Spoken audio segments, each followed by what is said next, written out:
শেরে খোদা হযরতে আলী রাদিয়াল্লাহু তাআলা আনহু বলেন, মদিনা শরীফের একজন আনসারী লোক তার স্ত্রীকে নিয়ে রাসূল করিম সাল্লাল্লাহু আলাইহি ওয়াসাল্লামের দরবারে উপস্থিত হলো।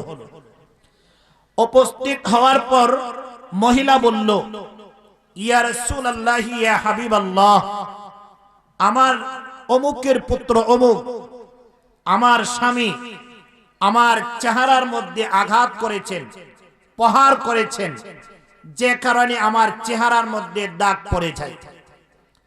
রাসূল করিম সাল্লাল্লাহু আলাইহি ওয়াসাল্লাম আনসারী লোকটিকে বললেন যে তোমার এই কাজটা ঠিক হয় নাই। এই ঘটনার পরিপ্রেক্ষিতে আল্লাহ তাআলা সূরা নিসার 34 নম্বর আয়াত রব্বে কারীম নাযিল করেছে। তিনি বলেন, আর রিজালু কাওয়ামুনা আলান নিসা বিমা ফাদ্দালাল্লাহু বা'দাহুম আলা বা'দ।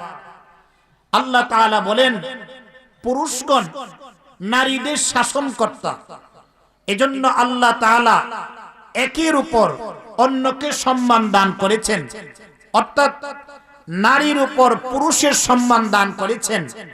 এজন্য ওয়াবিমা আনফাকু মিন আমওয়ালিহিম, পুরুষগণ নারীর জন্য টাকা পয়সা অর্থ ধন দৌলত ব্যয় করে থাকে। বলুন সুবহানাল্লাহ। এজন্য নারীর উপরে আল্লাহ তাআলা পুরুষের সম্মান কি করেছেন? দান করেছেন।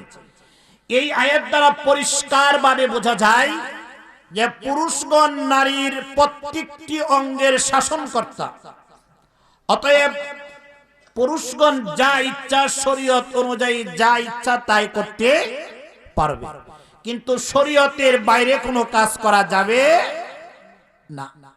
মুহতারাম হাজিরিন, আমাদের স্বাধীন সোনার বাংলাদেশে স্বাধীনতার পর থেকে আজ পর্যন্ত যত নারী ফাঁসি দিয়ে মৃত্যুবরণ করেছেন, বিষ খেয়ে মৃত্যুবরণ করেছেন, নিজে নিজে আত্মহত্যা করেছেন, গাড়ির নিচে ঝাঁপ দিয়ে মৃত্যুবরণ করেছেন, অধিকাংশ নারী যৌতুকের কারণে, যৌতুকের চাপে, যৌতুকের টর্চারিং এর কারণে মৃত্যুবরণ করেছেন। ঠিক কিনা বলুন? যৌতুক আমাদের প্রত্যেকটি সমাজে কিছু কিছু লোক আছে, ওরা যৌতুকের জন্য স্ত্রীকে পিটায়। পিটায় কিনা বলুন? আমার প্রশ্ন হলো যে যৌতুকের জন্য স্ত্রীকে পিটাবে কেন? কারণ আল্লাহ তাআলা তো যৌতুককে হারাম করে দিয়েছেন। যৌতুক দেওয়া নেওয়া উভয়টি কি হারাম, তাহলে পিটাবে কেন? মেয়ের বাবার কাছ থেকে যৌতুক নেওয়ার চেয়ে রাস্তায় রাস্তায় ভিক্ষা করা অনেক ভালো। ঠিক কিনা বলুন? মেয়ের বাবার কাছ থেকে কোন রকম যৌতুক নেওয়া যাবে না।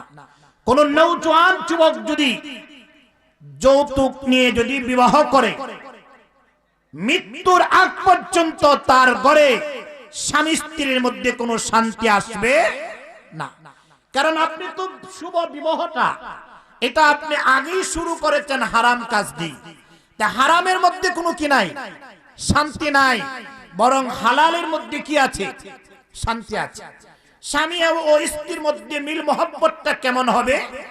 রাসূল করিম সাল্লাল্লাহু আলাইহি ওয়াসাল্লাম বলেন, স্বামী যখন খাদ্য খাবে স্ত্রীকে খাদ্য খাওয়াবে, স্বামী যখন নতুন পোশাক পরিধান করবে স্ত্রীকেও পোশাক পরিধান করাবে। স্ত্রীকে স্বামী গালিগালাজ করতে পারবে না, তার চেহারার মধ্যে কোনো আঘাত করতে পারবে না। কারণ স্বামী যদি তাকে তালাক দিয়ে দেয় আরেকজন তাকে কি করবে? বিবাহ করবে। এজন্য রাসূল বলেছেন তার চেহারায় কোনো আঘাত করা যাবে না। স্বামীর ঘর ছাড়া স্ত্রীকে অন্য কোনো ঘরে শোয়ার ব্যবস্থা করা যাবে না। রাসূল করিম সাল্লাল্লাহু আলাইহি ওয়াসাল্লাম বলেছেন যে কোন স্ত্রী যদি এতটুকু পরিমাণ বলে যে আমার স্বামীর কাজটা ভালো হয় নাই, আমার স্বামীর এই কাজটা কি হয় নাই? ভালো হয় নাই, রাসূলুল্লাহ বলেছেন তার 70 বছরের ইবাদত বরবাদ হয়ে যাবে। কত বছরের ইবাদত? 70 বছরের ইবাদত কি হয়ে যাবে? বরবাদ হয়ে যাবে। কেমন ইবাদত? 70 বছর পর্যন্ত রাতের বেলায় নামাজ আদায় করেছেন আর দিনের বেলায় রোজা রেখেছেন। 70 বছর পর্যন্ত পুরো আমলটা একত্রিত করলে যে পরিমাণ সওয়াব হবে, এই পরিমাণ সওয়াব বরবাদ হয়ে যাবে। স্ত্রী যদি স্বামীকে বলে যে স্বামী তোমার এই কাজটা আমার ভালো হয় নাই, এইজন্য রাসূল করিম সাল্লাল্লাহু আলাইহি ওয়াসাল্লাম তিনি তো শ্রেষ্ঠ আদর্শের একজন নূরানী মানুষ ছিলেন। কত সুন্দর শিক্ষা রাসূল আমাদেরকে দিয়েছেন যে স্ত্রীর সাথে তোমরা ভালো ব্যবহার করবে, গালিগালাজ করবে না, কোনো প্রহার করবে না, তাহলে স্বামী স্ত্রীর মধ্যে আল্লাহর পক্ষ থেকে রহমত নাজিল হবে। ঠিক কিনা বলুন? তা আমাদের ইবাদত যদি বরবাদ হয়ে যায়, আমাদের সওয়াব যদি বরবাদ হয়ে যায়, আমাদের আমল নামায় যদি কোনো সওয়াব না থাকে, আমাদের ঠিকানা হবে কোথায়? জাহান্নাম। তো জাহান্নামের আগুন তো এটা সাধারণ আগুন না, সাধারণ আগুন না।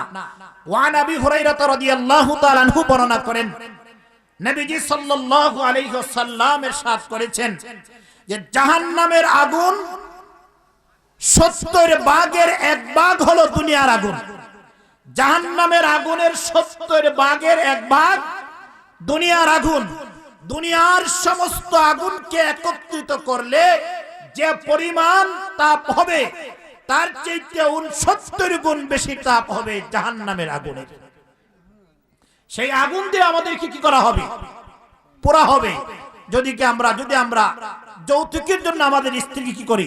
টর্চারিং করি, গালিগালাজ করি। রাসূল করিম সাল্লাল্লাহু আলাইহি ওয়াসাল্লাম আরো বলেছেন যে জাহান্নামের আগুনকে 3 বার উত্তপ্ত করা হয়েছে। প্রথম একবার উত্তপ্ত করার পর জাহান্নামের আগুনের রং হয়েছে লাল। 1000 বছর পর্যন্ত জাহান্নামের আগুনটাকে উত্তপ্ত করার পর এটার রং হয়েছে লাল। তারপর আরো 1000 বছর পর্যন্ত এই আগুনটাকে উত্তপ্ত করার পর আগুনের রং হয়েছে সাদা। তারপর আরো 1000 বছর পর্যন্ত উত্তপ্ত করার পর জাহান্নামের আগুনের রং হয়েছে অন্ধকার কালো। জাহান্নামের চতুর্দিকে যে দেওয়াল দেওয়া হয়েছে, ওয়া নবী সাঈদ আল খুদরি বলেন, এক একটি দেওয়ালের পুরুত্ব এত মোটা যে এক একটি দেওয়াল অতিক্রম করতে সময় লাগবে 40 বছর। কত বছর সময় লাগবে? 40 বছর। তাহলে এত মোটা দেওয়াল দেওয়ার কারণ কি? কারণ হলো জাহান্নামের প্রচন্ড তাপে যেন দেওয়াল ফেটে না যায়, দেওয়াল ফেটে না যায়। অতএব জাহান্নামের আগুনকে আমাদের কি করতে হবে? ভয় করতে হবে। জাহান্নামের আগুনের কথা স্মরণ করে, জাহান্নামের আগুনকে ভয় করে সুদ, ঘুষ, হারাম, জেনা, ব্যভিচার, কুসংস্কার, অন্যায়, অপরাধ সমাজ থেকে তাড়াতে হবে। ঠিক কিনা বলুন? সুদকে যদি আপনি নামাজ আদায় করেন, সেই নামাজ রবের দরবারে কবুল হবে না। হারামকে যদি আপনি নামাজ আদায় করেন, সেই নামাজ রবের দরবারে কবুল হবে না। জেনা, ব্যভিচার করে যদি আপনি নামাজ আদায় করেন, সেই নামাজ আপনাকে জান্নাতে নিতে পারবে না। ইবাদত তাকেই বলা হয়, শুধু নামাজের নাম ইবাদত না। ইবাদত হলো কোরআনুল কারীমের প্রত্যেকটি হুকুম মানা এবং নিষেধকে ছেড়ে দেওয়ার নাম হলো ইবাদত। ঠিক না বলুন? আপনি নামাজ পড়বেন, আরেক দিক দিয়ে সুদ খাবেন, ঘুষ খাবেন, হারাম খাবেন, জেনা ব্যভিচার করবেন, কুসংস্কার, অন্যায়, অপরাধে লিপ্ত থাকবেন, একজন আরেকজনের বিরুদ্ধে চুগলখড়ি করবেন, একজন আরেকজনের বিরুদ্ধে গীবত বলবেন। আপনি কি পাইছেন? কি পাইছেন?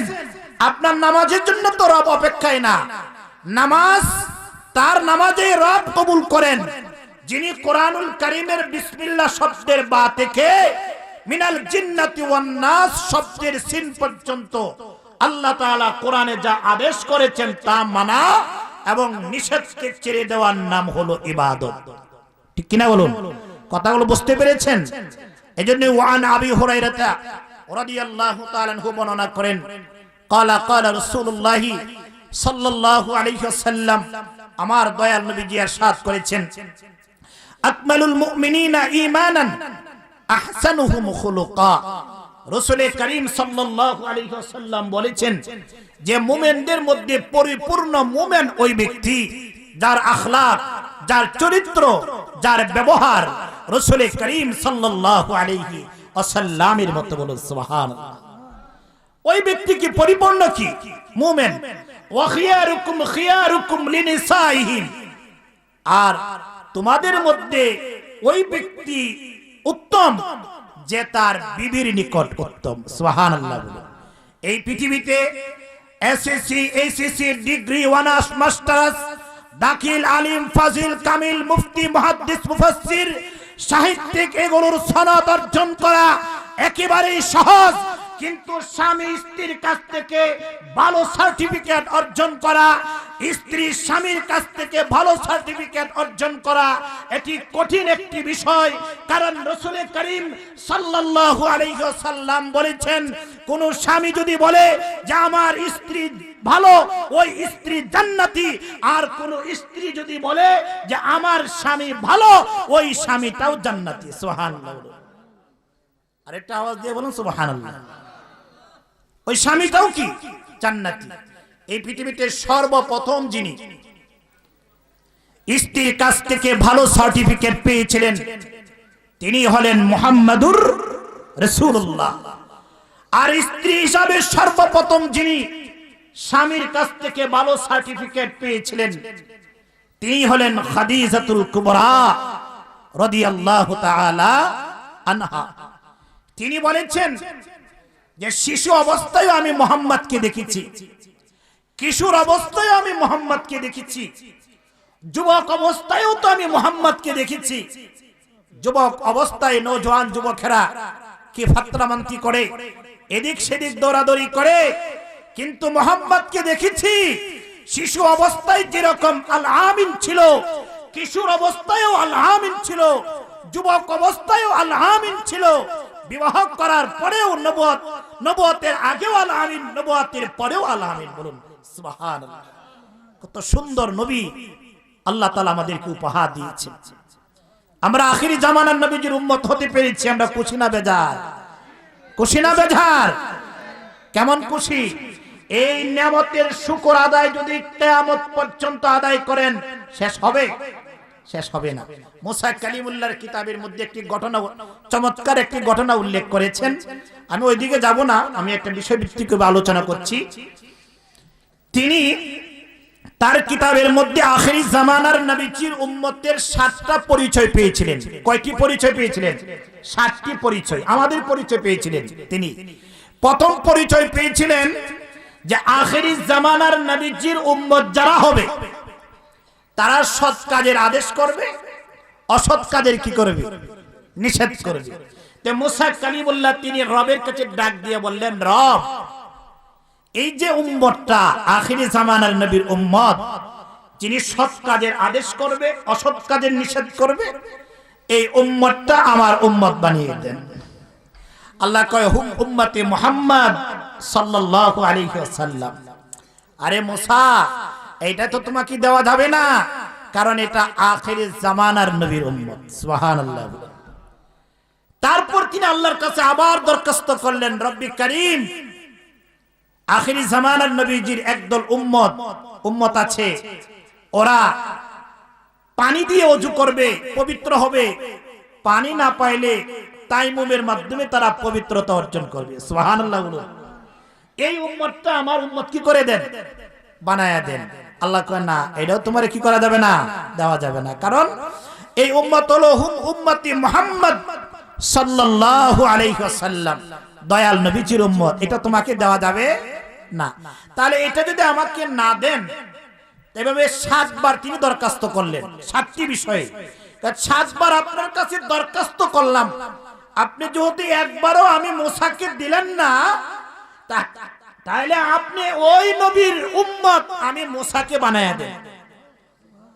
কে বলতেছে? মুসা কালিমুল্লাহ। আমরা কি কোনোদিন এই কথাগুলো বলেছি যে আল্লাহ আখিরি জামানার নবীজির উম্মত বানিয়ে দেন? কখনো বলি নাই আমরা। বিনা দরখাস্তে আমার রব আমাদেরকে নবীজির উম্মত বানিয়েছেন। এই শুকর আদায় কিয়ামত পর্যন্ত করলেও শেষ হবে না। তা মুসা কালিমুল্লাহ বললেন, রব্বি করিম, আপনি যদি আমাকে উম্মত না দেন তাহলে আমি নবী হতে চাই না, আমি আখিরি জামানার নবীজির উম্মত হতে চাই, আমাকে মুহাম্মাদের উম্মত বানাইয়া দেন।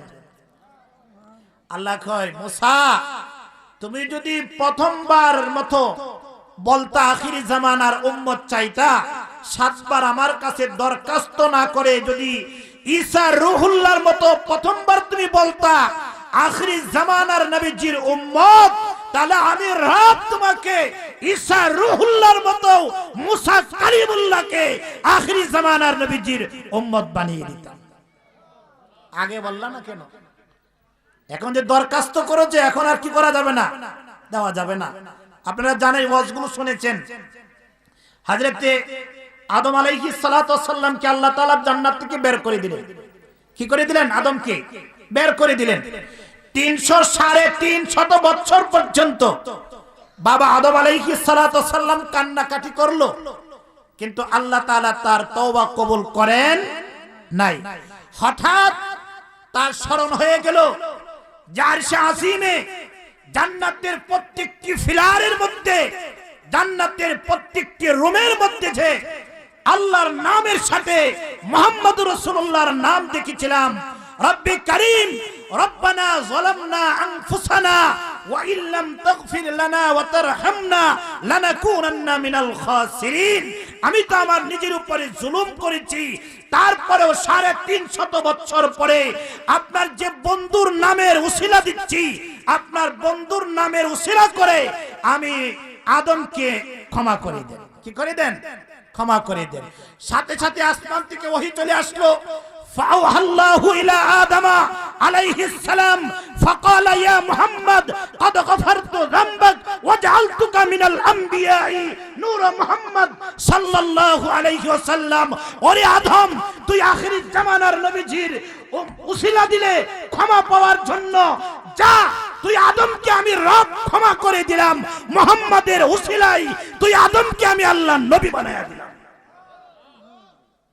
বাবা আদম তো নবী হয়েছে আমার নবীর উসিলাই, আমার নবীর কি উসিলাই?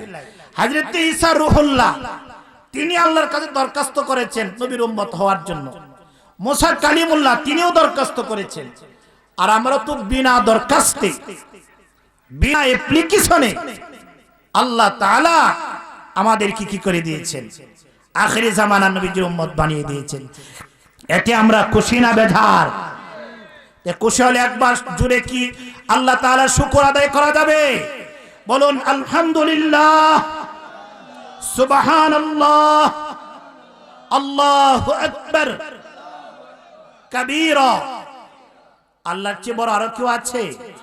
যে কথাগুলো বলতেছিলাম, যে স্বামীর উপরে স্ত্রীর কি হক রয়েছে, এই কথাই তো আলোচনা করতেছিলাম, আর মূল আয়াতটাই তো এটা। আর স্ত্রীর উপরে স্বামীর কি হক রয়েছে? রাসূল করিম সাল্লাল্লাহু আলাইহি ওয়াসাল্লাম বলেন, আল মারআতু ইযা সাল্লাত খামসাহা। রাসূল বলেছেন, যে নারী 5 ওয়াক্ত নামাজ আদায় করবে, আসামাত শাহরাহা, রমজান মাসের রোজা রাখবে, ওয়া আহসানাত ফারজাহা, তার নিজের লজ্জাস্থানের হেফাজত করবে, অতআত বালাহা, তার স্বামীর আনুগত্য করবে।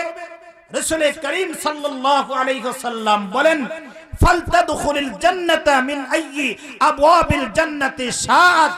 ওই নারীটা মৃত্যুর পর জান্নাতের যে কোনো দরজা দিয়ে জান্নাতে প্রবেশ করবে। অন্য এক riwayate এসেছে, যে নারী 5 ওয়াক্ত নামাজ আদায় করবে, তার লজ্জাস্থানের হেফাজত করবে, কালিমায়ে শাহাদাত পাঠ করবে, স্বামীর আনুগত্য করবে, ওই নারীটা 70 জন আল্লাহর ওলি হতে উত্তম। বলুন সুবহানাল্লাহ। ওই নারী 70 জন আল্লাহর ওলি হতে কি উত্তম। এটাকে হাসান স্ত্রী লোক বলা হয়, হাসানি নারী বলা হয়। আর বদকার নারী 70 জন পুরুষের চেয়েও কি খারাপ, 70 জন পুরুষের চেয়েও কি খারাপ। স্ত্রীর উপরে স্বামীর কি হক রয়েছে? আমার মনে হয় চতুর্দিকে আমার মা বোনেরা আছে। এক হাদিসে এসেছে, রাসূল করিম সাল্লাল্লাহু আলাইহি ওয়াসাল্লামের দরবারে এক স্ত্রী প্রশ্ন করলো, ইয়া রাসূলুল্লাহ, ইয়া হাবিবাল্লাহ, হুজুর আপনার কাছে জানতে চাই যে স্ত্রীর উপরে স্বামীর কি হক রয়েছে, পুরুষের কি হক রয়েছে। নবীজি সাল্লাল্লাহু আলাইহি ওয়াসাল্লাম বললেন, শোনো শোনো, স্বামীর শরীর থেকে যদি রক্ত ঝর ঝর করে পড়তে থাকে, আর পুরা শরীর থেকে যদি পুষ বের হতে থাকে, আর স্ত্রী যদি তা চাটিয়া চাটিয়া পরিষ্কার করে, তারপরেও স্বামীর হক আদায় হবে না। স্বামীর হক আদায় হবে? আদায় হবে না। রাসূল করিম সাল্লাল্লাহু আলাইহি ওয়াসাল্লাম তিনি কিছু সংখ্যক সাহাবায়ে কেরামকে নিয়ে জঙ্গলের এক পাশে গেলেন বেড়ানোর জন্য। ওখানে যাওয়ার পর জঙ্গলের হরিণ উটগুলো নবীজির নুরানি গ্রান মুবারক পেয়ে সবগুলো এসে রাসূল করিম সাল্লাল্লাহু আলাইহি সাল্লামের কদম মুবারকে সিজদা করতে লাগলো। এবার আল্লাহর রাসূল সাহাবায়ে কেরাম বললেন, ইয়া রাসূলুল্লাহ, ইয়া হাবিবাল্লাহ, এই জঙ্গলার হরিণ এবং উটগুলো কত ভাগ্যবান যা আপনার নুরানি কদম মুবারককে সিজদা করেছে।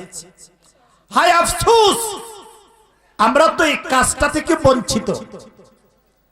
আল্লাহর রাসূল বললেন, শোনো, আমি যদি কাউকে সিজদা করার হুকুম দিতাম, তাহলে আমি স্ত্রীকে বলতাম স্বামীকে সিজদা করার জন্য, স্বামীকে সিজদা করার জন্য। এই হাদিস দ্বারা প্রমাণিত হলো যে আল্লাহ তাআলা পুরা মহামানবের ঊর্ধ্বে স্ত্রীর কাছে স্বামীর মর্যাদা রেখেছেন, স্ত্রীর কাছে স্বামীর মর্যাদা রেখেছেন। এজন্য আল্লাহর রাসূল অন্য এক হাদিসে বলেছেন যে তিন ব্যক্তির ইবাদত আল্লাহ তাআলা কবুল করেন না। এক নাম্বার হলো যে গোলাম মনিবের কাছ থেকে না বলে পালাইয়া গিয়েছে পালাইয়া, যতক্ষণ পর্যন্ত মনিবের কাছে না আসবে ততক্ষণ পর্যন্ত আল্লাহ তাআলা তার ইবাদত কবুল করবেন না। দুই নাম্বার হলো যে স্ত্রী প্রতি স্বামী নারাজ, ওই যতক্ষণ পর্যন্ত স্ত্রীর প্রতি স্বামী রাজি না হবে ততক্ষণ পর্যন্ত ওই স্ত্রীর ইবাদত আল্লাহ তাআলা কবুল করবেন না। তৃতীয় নাম্বার হলো নেশাখোর। আমাদের সমাজে নেশাখোর আছে কিনা বলুন? এই নেশাখোর যতক্ষণ পর্যন্ত নেশা না ছাড়বে ততক্ষণ পর্যন্ত তার ইবাদত বন্দেগী আল্লাহ তাআলা কবুল করবেন না। নেশা এটি এমন একটি কারাপ যে স্বাধীনতার পর থেকে আজ পর্যন্ত যত পুরুষ ফাঁসি দিয়ে মৃত্যুবরণ করেছেন, বিষ খেয়ে মৃত্যুবরণ করেছেন, আত্মহত্যা করেছেন, রাস্তায় ঝাঁপ দিয়ে মৃত্যুবরণ করেছেন, সন্তান মায়ের সাথে জিনা করেছেন, আপন ভাই বোনের সাথে জিনা করেছেন, একমাত্র শুধুমাত্র অধিকাংশ মানুষ নেশাগ্রস্তের সাথে জড়িত। ঠিক কিনা বলুন? এই নেশাগ্রস্ত লোক, এদের কোনো কি নাই, বিবেক নাই। এদের বিবেক কি হয়ে যায়? নষ্ট হয়ে যায়। ওরা আপন মায়ের সাথে তারা কি করে? জিনা করে। আর আরেক দল হলো ইয়াজিদ। আরেক দল কি? ইয়াজিদ। ইয়াজিদি মুসলমানের চরিত্র আখলাক, এটা লুতের যুগে যে চরিত্র ছিল এরকম। ওরা মাদ্রাসা দিয়ে মাদ্রাসার পুরুষ ছাত্রদের সাথে ওরা বলৎকারী করে। কি করে? বলৎকারী করে। শিক্ষক ছাত্রের সাথে কিভাবে বলৎকারী করে? এটা কেমন ধরনের কথা? আর এই সব দুর্ঘটনা এই প্রতিষ্ঠানগুলোতে হচ্ছে। এই যে প্রতিষ্ঠানগুলোতে বলৎকারগিরি হয়, আমাদের প্রধান উপদেষ্টা ডক্টর ইউনূসকে আজকের এই মাহফিল থেকে বলবো যে মাদ্রাসাগুলো আপনি বন্ধ করার চেষ্টা করুন, কারণ এই মাদ্রাসা দিয়ে দ্বীনি শিক্ষা অর্জন করা হচ্ছে না, সেখানে বলৎকারী শিক্ষা দেওয়া হচ্ছে। ঠিক কিনা বলুন? এগুলো বন্ধ করতে হবে। আর নেশা তো সমাজে ভরে গিয়েছে। আজ নওজোয়ান যুবকেরা নেশাগ্রস্ত হয়ে মায়ের সাথে খারাপ আচরণ করে, বাবার সাথে খারাপ আচরণ করে, ভাইয়ের সাথে খারাপ আচরণ করে, নেশা খাইতে খাইতে গোটা সমাজটাকে নষ্ট করে দিচ্ছে, যে কারণে সমাজে আমাদের উচ্চ শিক্ষায় শিক্ষিত কোন যুবক হচ্ছে না, ঠিক কিনা বলুন? একমাত্র নেশাখোর সমাজে থাকার কারণে। এই নেশাগ্রস্ত মানুষদেরকে ধরে প্রশাসনের হাতে তুলে দিতে হবে, ঠিক কিনা বলুন? প্রশাসনের হাতে তুলে দিতে হবে, কারণ আল্লাহ তাআলা কোরআনে বলেছেন, ইয়া আইয়ুহাল্লাযীনা আমানু ইন্নামাল খামরু ওয়াল মাইসিরু ওয়াল আনসাবু ওয়াল আজলামু রিজসুম মিন আমালিশ শাইতান। নেশা, মদ, যা, লটারি, মূর্তি, ইয়াবা, বাবা সম্পূর্ণ হারাম হারাম হারাম। রিজসুম মিন আমালিশ শাইতান, শয়তানের কাজ। শয়তানের কাজগুলো থেকে আমাদের সমাজকে মুক্ত করতে হবে, ঠিক কিনা বলুন? আমি আমার বাজারে দেখে এসেছি, আমি শুনেছি যে আমাদের পিটুয়া বাজারে নাকি গানের আয়োজন করবে। আমার কথাটা শুনে দুঃখ হলো। সে যাই হোক, সে যদি আমার বাবাও হয়, সে কেন গানের আয়োজন করবে? গান তো আল্লাহ হারাম করে দিয়েছেন, সে কেন নারীবাদী করবে? ওই সমস্ত মানুষদেরকে আপনি বয়কট করবেন, যেন গানের কোন আয়োজন পিটুয়া বাজারে না করতে পারে, ঠিক কিনা বলুন? কি পাইছেন আপনারা সমাজটাকে? কি পাইছেন? আপনারা মাতাপুরি করবেন, একজন আরেকজনের সাথে ঝগড়া লাগায়া, কাটাকাটি মারামারি লাগায়া টাকা ইনকাম করবেন। বিচারে গিয়ে ন্যায় বিচারটাকে আপনি অন্যায় ভাবে ছেড়ে দিতে, কেমন কথা? কেমন কথা এটা? আপনি গানের আয়োজন করবেন পিটুয়া বাজারে, আপনি জানেন না সেখানে যে মাহফিল হয়? জানেন না এই মাঠে মাহফিল হয়? এই মাঠে রাসূলুল্লাহর শানে কাম হয়? আপনি জানেন না কোরআন হাদিসের কথা পিটুয়া বাজারের মাঠে হয়? সেখানে আবার কিসের গান হবে? আমরা গানের পক্ষে না গানের বিপক্ষে?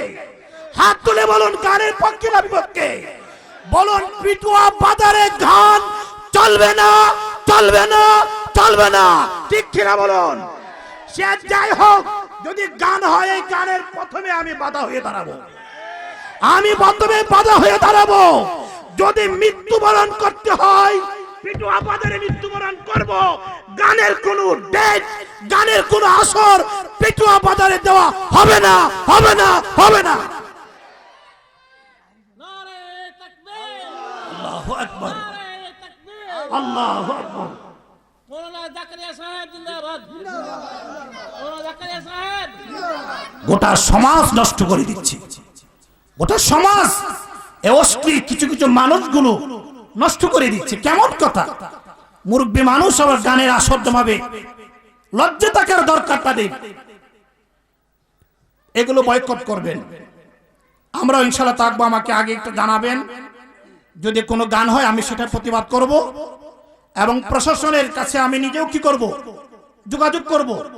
প্রশাসন যদি অনুমতি দেয়, ওসির সাথে আমি নিজে কথা বলবো, কেন অনুমতি দিবে সেটা প্রতিবাদ আমি করব। আমাকে একটু জানাবেন, তাহলে আমার এটা কি থাকবে, স্মরণ থাকবে। মাহফিলের সিজন তো, বিভিন্ন জায়গায় মাহফিলে যেতে হয়, যে কারণে অনেক সময় স্মরণ নাও থাকতে পারে। যে কথাটা বলতেছিলাম, রাসূল করিম সাল্লাল্লাহু আলাইহি ওয়াসাল্লাম বলেছেন যে স্ত্রীর প্রতি স্বামীর ভালোবাসা থাকতে হবে, স্বামীর প্রতি স্ত্রীর কি থাকতে হবে, ভালোবাসা থাকতে হবে। তিনটি কাজ মানুষের ইবাদত বন্দেগী নষ্ট করে দেয়। এই যে নেশাগ্রস্ত, এরপরে স্বামী স্ত্রীর সাথে খারাপ আচরণ করা, স্ত্রী স্বামীর সাথে খারাপ আচরণ করা, এগুলো থেকে আমাদের কি করতে হবে, দূরে থাকতে হবে। রাসূল করিম সাল্লাল্লাহু আলাইহি ওয়াসাল্লাম বলেছেন যে নারী, যে স্ত্রী সন্তুষ্ট চিত্তে স্বামীর খেদমত করবে, সেই স্ত্রী লোক যদি এই তারিখে এই দিনে যদি ইন্তেকাল করে, আল্লাহ তাআলা এই স্বামী এই স্ত্রী ইন্তেকালের পর জান্নাতের যে কোনো দরজা দিয়ে জান্নাতে প্রবেশ করবে। রাসূলুল্লাহ আরো বলেছেন, কোন স্ত্রী যদি সন্তুষ্ট চিত্রে স্বামীর কাপড় যদি দৌত করে দেয়, আল্লাহ তাআলা তার আমলনামা হতে 2000 গুনাহ ক্ষমা করে দেন। কত হাজার গুনাহ ক্ষমা করেন? 2000 গুনাহ ক্ষমা করেন। এবং আসমান ও জমিনের ফেরেশতারা নেক করতে থাকেন, বলুন সুবহানাল্লাহ। এক বৃদ্ধ স্ত্রী লোক, তার কন্যা ইন্তেকাল করলো, রাসূলুল্লাহ যুগের ঘটনা বলছি। ইন্তেকাল করার পর সে স্বপ্নে দেখলো আল্লাহ তাআলা আযাবের ফেরেশতার মাধ্যমে তার কন্যার মাথার মধ্যে কি করতেছে, লোহার পেরেক বসাচ্ছে, আর হাতের মধ্যে আগুনের কড়া, পায়ের মধ্যে আগুনের বেরি, পায়ের মধ্যে আগুনের বেরি। এবার মেয়েটা চিৎকার করে কাঁদতেছে। মা স্বপ্নে বলল যে মা তোমার এই অবস্থা কেন? মাকে সন্তান বলল যে মা আমি তো ইবাদত বন্দেগী করতে কম করে নাই, কিন্তু আমার একটু রাগ ছিল বেশি। আমি আমার স্বামীর সাথে খারাপ আচরণ করতাম, মেজাজ ঠিক ছিল না, এই জন্য আল্লাহ তাআলা আমার মাথার মধ্যে কি করছে, পেরাক বসাচ্ছে। তা হাতের মধ্যে কড়া কেন, লোহার কড়া কেন? মেয়ে জবাব দিল যে মা হাতের মধ্যে লোহার কড়া এই জন্য যে স্বামীর অনুমতি ছাড়া ঘরের আসবাব মালপত্র আমি মানুষদের কি করতাম, দিয়ে দিতাম। এই জন্য আল্লাহ তাআলা আযাবের ফেরেশতার মাধ্যমে আমার হাতের মধ্যে আগুনের কড়া কি করেছেন, লাগিয়েছেন। তো পায়ের মধ্যে আগুনের বেরি কেন? যে মা পায়ের মধ্যে আগুনের বেরি এই জন্য যে আমি স্বামীর অনুমতি ছাড়া, হুকুম ছাড়া আমি আশেপাশের বাড়িতে আমি কি করতাম, বেড়াইতাম, স্বামীর অনুমতি নিতাম না, এই জন্য আমার এই অবস্থা। এবার যদি আমার স্বামী যদি আমাকে ক্ষমা করে দেয়, আমার রব বলেছেন আমাকে ক্ষমা করে দিবে। সুবহানাল্লাহ। আল্লাহ তো রহমান, তিনি রহিম, তিনি গাফফার, তিনি সাত্তার। আল্লাহ তাআলা বলেন যে বান্দা মৃত্যুর আগেও যদি আমার কাছে খালেস নিয়তে তওবা করে, আমি রব তার জীবনের গুনাহ মাফ করে ওয়ালাদাতহু উম্মু মাসুম বাচ্চা বানায় দেয়। সুবহানাল্লাহ। নিষ্পাপ বানিয়ে দেয়। রহমান রহিম, আল্লাহ চেয়ে ক্ষমতাবান আরো কেউ আছে? কেউ নেই। তো আমার স্বামী যদি মাফ করে, আল্লাহ কইছে আমারে কি করে দিবে, মাফ করে দিবে। তে বৃদ্ধ স্ত্রী লোক জামাতার কাছে গিয়ে বলল যে বাবা তোমার স্ত্রী তো জাহান্নামের আগুনে দাও দাও করে জ্বলছে, হাতে করা, পায়ে বেরি, মাথায় ফেরেক, তুমি যদি মাফ না করো তাহলে আল্লাহ তাআলা তাকে ক্ষমা করবেন না। মা আপনার মেয়ে যে বেয়াদব ছিল, আপনার মেয়েকে আমি মাফ করতে পারবো না। এই কথাগুলো রাসূলুল্লাহর কাছে আরেকজনের মাধ্যমে এই বৃদ্ধ স্ত্রী লোক পাঠিয়ে দিলেন। রাসূল করিম সাল্লাল্লাহু আলাইহি ওয়াসাল্লাম তাকে ডাকালেন।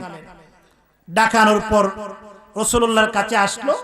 আসার পর আল্লাহর রাসূল বললেন, শোনো, তুমি যদি তোমার স্ত্রীকে ক্ষমা করে দাও, মাফ করে দাও, রব্বে কারীম বলেছেন তোমাকে মাফ করে দিয়ে জান্নাত দিয়ে দিবে। স্বামী কথাগুলো শুনে কয় আমার রব যেহেতু বলেছেন আমাকে মাফ করলে আমাকে রব মাফ করে দিবে, চান আল্লাহ রাসূল যেহেতু আপনি বলেছেন, কারণ দুনিয়ার সব মানুষের কথা মিস হতে পারে, আপনার নুরানি কথা তো মিস হতে পারে না। আল্লাহর রাসূল আমি আমার স্ত্রীকে ক্ষমা করে দিলাম। সাথে সাথে আসমান থেকে জিবরাইলের মাধ্যমে ওহী চলে আসলো। রব বলেছেন যাও তুমি তোমার স্ত্রীকে স্বামী হিসাবে ক্ষমা করে দিয়েছো, আমি রবও তোমাকে ক্ষমা করে দিয়েছি। আবার উভয়জনকে আমি কি করে দেব, জান্নাতে ঢুকায় দেব। এজন্যই যে কথাটা বলতে বোঝাতে চাচ্ছিলাম যে স্ত্রীর প্রতি স্বামীর মহব্বত থাকতে হবে, স্বামীর প্রতি স্ত্রীরও কি থাকতে হবে, মহব্বত থাকতে হবে। আজ প্রত্যেকটি সমাজে এই স্ত্রীর সাথে স্বামী খারাপ আচরণ করে, আবার অনেক স্ত্রী আছে স্বামীকে স্বামী হিসাবে কি করে না, মূল্যায়ন করে না, বাজে কথা বলে, যখন যারা মন চায় তখনই কি করতেছে, স্বামীর সাথে খারাপ আচরণ করতেছে। না, আমি আমার মা বোনদেরকে বলবো যে আপনারা স্বামীর সাথে কখনো খারাপ আচরণ করবেন না, কারণ ইসলাম এটাকে আমাদেরকে সাপোর্ট করে নাই। আল্লাহ রাসূল বলেছেন স্বামীর খেদমত করার জন্য। আর আপনি যদি স্বামীর সাথে গালিগালাজ করেন তাহলে রাসূল অসন্তুষ্ট হবে। রাসূল কি হবে, অসন্তুষ্ট হবে। সূরাতুন নিসা নামক কিতাবে আরেকটি চমৎকার আরেকটি ঘটনা উল্লেখ করেছেন যে লোক সফরে যাবে, তো সফরে যাওয়ার আগে ঘরের মধ্যে তার স্ত্রীর জন্য আসবাবপত্র যে যে জিনিসের প্রয়োজন এই জিনিসগুলো ঘরে রেখে স্ত্রীকে বলল আমি তো সফরে বের হব, কিন্তু তোমার যদি কোনো কিছু প্রয়োজন লাগে তাহলে তুমি চাকরের মাধ্যমে বাজার থেকে আনিয়ে এটা ব্যবহার করো। তো লোকটি সফরে বের হলেন। সফরে বের হওয়ার পরপরই বাড়িতে সংবাদ চলে আসলো যে মেয়েটির বাবা কঠিন রোগে আক্রান্ত হয়ে খুব বেশি অসুস্থ। তার বাবা চাচ্ছে মেয়েকে কি করার জন্য, দেখার জন্য। দেখেন রাসূলুল্লাহর আদর্শ কত সুন্দর। মেয়েটি আল্লাহ রসুলের কাছে একটি চিঠি লিখলেন, আল্লাহ রসুল, আমার স্বামী তো সফরে গিয়েছে, আমার স্বামী তো আমাকে অনুমতি দেয় নাই, আমাকে বলেছেন ঘরে থাকার জন্য। এখন তো স্বামীর অনুমতি ছাড়া আমি যেতে পারছি না, আমার বাবা খুব বেশি অসুস্থ, আমার বাবা চাচ্ছে আমাকে দেখার জন্য। হুজুর আপনি যদি অনুমতি দেন।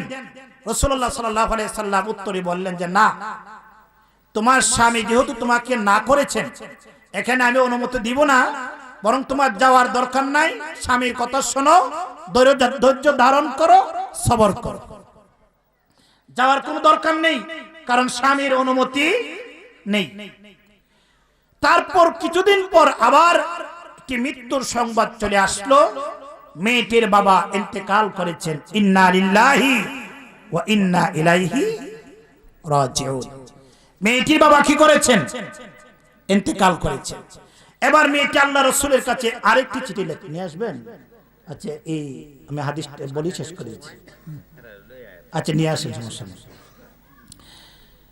আরেকটা এই চিঠি লিখলেন, চিঠি লিখে বলেন আল্লাহ রাসূল, আমার বাবা ইন্তেকাল করেছেন, আমার স্বামীর অনুমতি নাই, স্বামী সফরে, স্বামীর সাথে আমার কোনো যোগাযোগ নাই, আমি কি আমার বাবাকে দেখতে পারবো? আল্লাহ রাসূল বললেন না, তোমার স্বামীর অনুমতি নাই, তুমি দেখতে পারবে না, তুমি সবর করো, ধৈর্য ধারণ করো, তোমার বাবার জন্য কি করো, দোয়া করো।